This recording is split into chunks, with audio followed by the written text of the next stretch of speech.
राजस्थान सरकार के चिकित्सा सूचना एवं जनसंपर्क मंत्री डॉक्टर रघु शर्मा आज अपने एक दिवसीय टोंक दौरे पर रहे।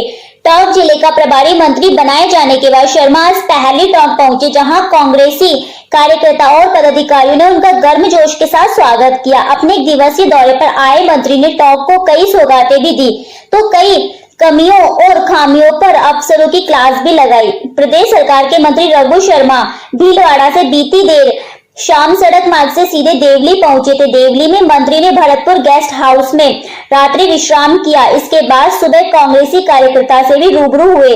इसके बाद उन्होंने देवली के राजकीय चिकित्सालय का निरीक्षण करते हुए वहां पाई गई कई खामियों को लेकर जिम्मेदारों की जमकर क्लास भी लगाई। इसके बाद मंत्री डॉक्टर रघु शर्मा सीधे टोंक भी पहुंचे। हाथरस कांड को लेकर कांग्रेस के प्रदेश व्यापी आह्वान के तहत आयोजित किए गए घंटे के मौन सत्याग्रह में उन्होंने शिरकत की।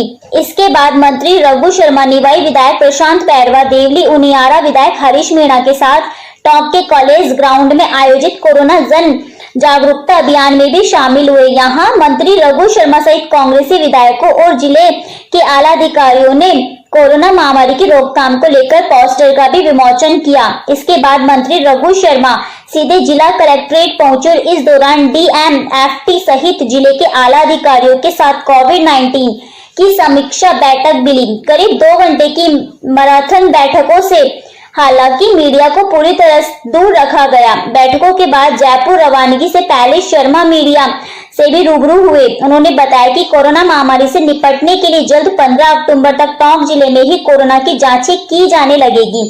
साथ ही उन्होंने बताया कि आने वाले कुछ दिनों में टोंक में प्रदेश सरकार की चिकित्सा महकमे की तरफ से एक ऑक्सीजन जनरेशन प्लांट भी लगाया जाएगा। साथ हो उन्होंने यह भी बताया कि जिले के अधिकारियों को बैठक के बाद चिकित्सा, बिजली, सड़क और पानी जैसी मूलभूत सुविधाओं के साथ साथ प्रदेश सरकार की फ्लैगशिप योजनाओं के बेहतर और प्रभावी क्रियान्वयन को लेकर भी कई महत्वपूर्ण टास्क दिए गए हैं, जिनका करीब 30 दिन बाद आयोजित होने वाले रिव्यू बैठक में विस्तृत ब्यौरा भी मांगा जाएगा। आपको बता दें कि मंत्री रघु शर्मा जयपुर में आवश्यक कार्य के चलते अपने तय कार्यक्रम के तहत जिले के सर्किट हाउस में कार्यकर्ताओं के साथ मुलाकात और जन सुनवाई के कार्यक्रम को छोड़ जयपुर रवाना हो गए। हालांकि कलेक्ट्रेट परिसर में भी मदरसा पैराटीचर्स ने नियमित करने की मांग को लेकर मंत्री रघु शर्मा को अपना ज्ञापन भी सौंपा। इसके साथ ही कई अन्य संगठनों ने भी अपनी विभिन्न मांगों को लेकर मंत्री डॉक्टर रघु शर्मा को ज्ञापन पत्र सौंपे। सभी से मुलाकात कर मंत्री जयपुर के लिए रवाना हो गए। सारे प्रभारी मंत्री जिलों में जा रहे हैं। मुख्यमंत्री ने कोरोना के खिलाफ जन आंदोलन की शुरुआत की 2 अक्टूबर को जयपुर में। उस दिन हम लोग सब वहाँ मौजूद थे, वहाँ मास्क वितरित किया। अभी यहाँ पे भी उसी तरह का प्रोग्राम, क्योंकि 3 तारीख को मेरे पास 2 जिले, मैंने भीलवाड़ा में इस प्रोग्राम को किया। आज 5 का यहाँ तय था तो वो हमने वो प्रोग्राम किया है। जिले भर में लोग मास्क पहने, क्योंकि इसकी कोई वैक्सीन बनी नहीं है कोरोना की, ना कोई दवा आई है। अभी अगर जितनी सावधानी रखेंगे तो कोरोना की महामारी से हम बच सकते हैं। इसको आंदोलन के रूप में सारे विपक्षी दलों के नेताओं से बात करने के बाद एक गैर राजनीतिक आंदोलन के रूप में पूरे राजस्थान में ये लॉन्च हुआ। सभी मंत्री अपने अपने प्रभार वाले जिलों में गए। हाथरस की घटना के बाद कांग्रेस मौन धरने पे बैठी और बीजेपी ने प्रदर्शन किया 12 की घटना को लेकर। रेप पॉलिटिक्स कब तक चलती रहेगी? कोई पॉलिटिक्स नहीं है। रेप है, उसकी निंदा की जानी चाहिए, चाहे किसी भी जगह हो। लेकिन सवाल ये है कि जब हाथरस में, आपने तो सारा वीडियो देखा है, टेलीविजन पे सारी खबरें देखी है कि जिस ढंग से उस परिवार को कैद कर लिया गया, वो ये मांग करते रहे कि हमारी बच्ची की मृत्यु हो गई है, इनका अंतिम चेहरा देखने दो, हमको अंतिम संस्कार की इजाजत दे दो। एक तो रेप हो जाए, एक उसके ऊपर मृत्यु हो जाए बच्ची की, और उसके बाद अमानवीयता की हद हो जाए। ना आप किसी विपक्षी दल के नेता को जाने दो, ना आप मीडिया को जाने दो। तो ऐसा कौन सा जंगल राज हो रहा भाई? 12 में जिसको जाना है जाके आओ। घटनाएं हो सकती है, मैं नहीं कहता हूँ ये, लेकिन घटना होने के बाद सरकार का ये रवैया, ये अलोकतांत्रिक है। ये मैं समझता हूँ तानाशाहीपूर्ण है कि आप उसके माँ बाप को कैद कर लो, उनको फ्यूनरल करने की इजाजत नहीं हो अपनी बेटी की। तो लोकतंत्र में जी रहे हैं कि हम क्या कर रहे हैं? तानाशाही में जी रहे हैं। 12 की घटना और हाथरस की घटना में रात दिन का इसलिए अंतर है। अब आप कहोगे कि अब ये कह रहे हैं रेप ही नहीं हुआ उसका। 10 दिन से ज्यादा बच्ची अस्पताल में भर्ती हुई है, अब उसको ट्रीट किया है तो सारा साफ सफाई हुई है। अब कौन प्रूव करेगा? एक आदमी ने अपनी बच्ची के साथ बलात्कार सहा है, उसकी मौत सही है, उसका अंतिम संस्कार वो कर नहीं पाया, अब उसके साथ प्रयोग करना, मैं समझता हूं इससे ज्यादा खतरनाक काम कोई हो नहीं सकता। इसीलिए हाथरस का केस अलग है और 12 का केस अलग है। मुख्य सचेतक ने एक चिट्ठी लिखी है कि जो प्राइवेट हॉस्पिटल्स हैं कोरोना के नाम कौन से मुख्य सचेतक? महेश जोशी जी ने। मेरे को जानकारी नहीं है सर। सन 2018 हमने प्राइवेट हॉस्पिटल्स को टेस्टिंग हमारी 1200 रुपए में हो रही है, पूरे कंट्री में आप उठा के देख लो, सबसे कम दाम हमने कैप लगाई है उसमें। और जो पूरा प्रोटोकॉल तय किया प्राइवेट हॉस्पिटल्स का, उसमें रेट्स फिक्स कर रखी है।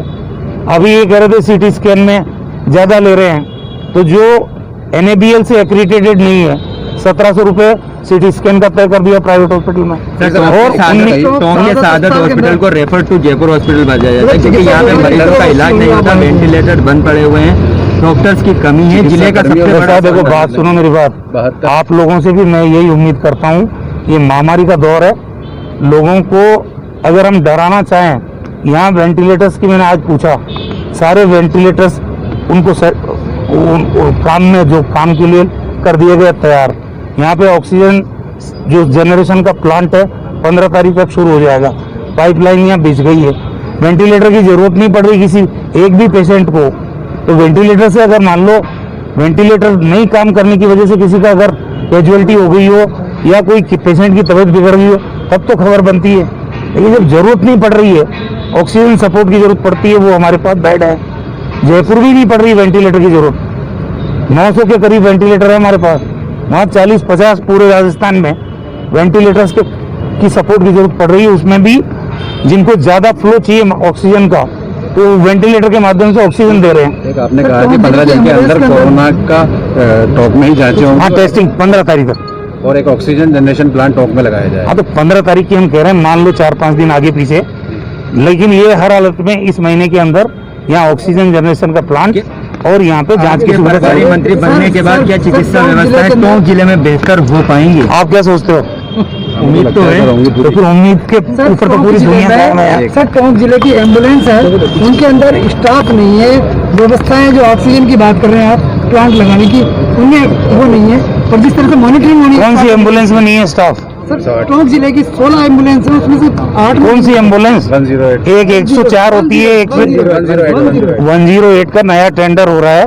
और आपकी जानकारी के लिए बता रहा हूँ कि मैंने अभी जो ANM GNM की भर्ती की है, उसमें से बहुत सारे लोग 108 के उसमें भर्ती हो गए। तो परमानेंट नौकरी कौन नहीं चाहता बताओ मेरे को? ये 10-15 दिन में सारी चीज ठीक हो जाएगी। नया टेंडर किया है। जिले की किस तरह की हालत है, किस तरह की डायरेक्शन पर पूरे जिले की बात करें, सभी चीजों की बात करें। देखिए, अभी तो हमने सबसे उनका प्रेजेंटेशन लिया है और इम्प्रूवमेंट के डायरेक्शन दिए हैं। आने वाले समय में हर महीने ये मीटिंग करेंगे, हर महीने रिव्यू करेंगे। आज मैं टास्क दे के आया हूँ, क्योंकि विभाग तो 15-20 हैं जिनका रिव्यू हुआ, पूरा लंबा टाइम लगा, आपके सामने ही है। इनको मैंने कहा अगली मीटिंग में जब मैं आऊँ तो ये चीजें मैं देखना चाहूंगा। तो वो अगले मीटिंग में आते हैं, तब देखते हैं क्या होता है। आपने बताया कि